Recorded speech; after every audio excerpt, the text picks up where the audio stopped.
Hello everybody, I'm Andy Phillips and this is Iron Concepts number 58.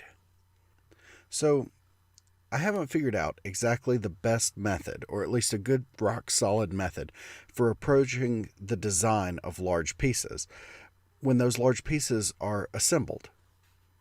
I have many opinions in this area, and I feel that there's a good solid argument to be made as to why this method is one of the great basics. I just haven't grasped that argument yet. And really, there are a lot of interchangeable parts to this sort of superbly adaptable solution that can be applied to so many different problems. And that's with all of the important parts that go into a complex design in iron: the overall design, the gesture of its form, both on a small scale and on a grand scale.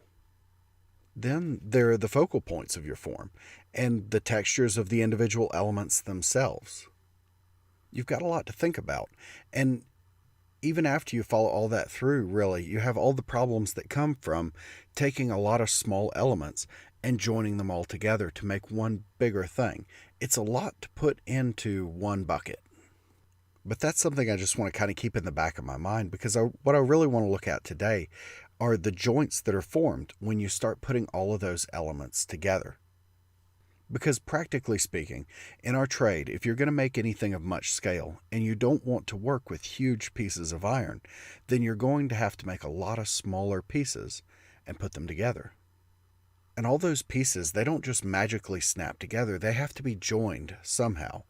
And all those joints add up, and they start to become a big part of the overall design.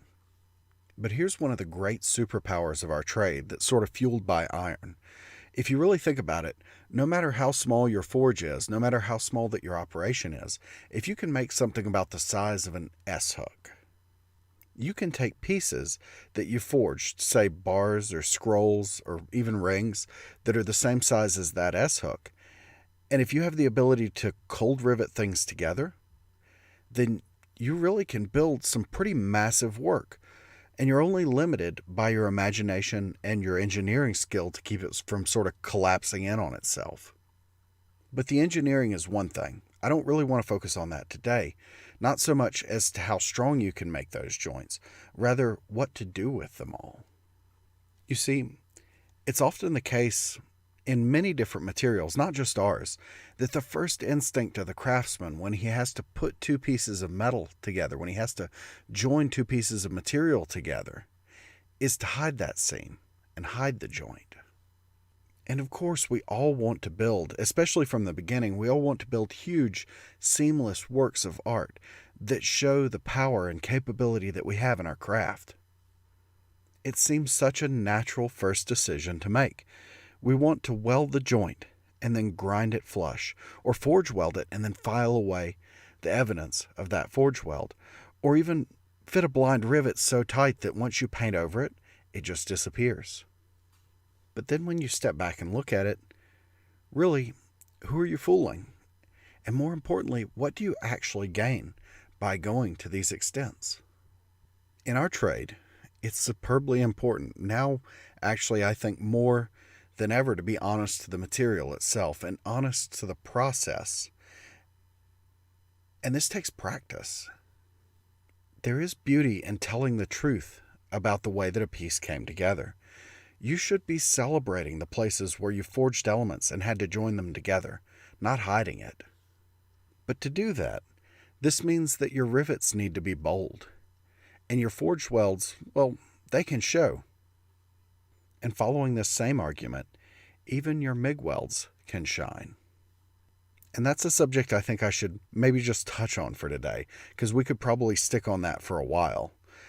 But think about it this way: if you're going to grind in all of your MIG welds because they're a distraction to the flow of your work, then think about this.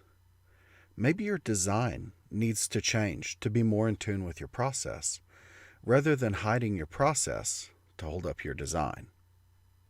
But that's about it for me today.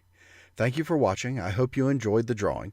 If you're watching this on the Big Blue channel, we're changing everything over to the Iron Concepts channel, so make sure to hop over there and subscribe, because eventually we're going to remove everything from this channel.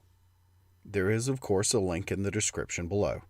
If you have any other thoughts on this, feel free to comment. And if there are any topics you want to delve into in the future, my email is also in the description below. So thank you for watching, and until next time, thanks and bye.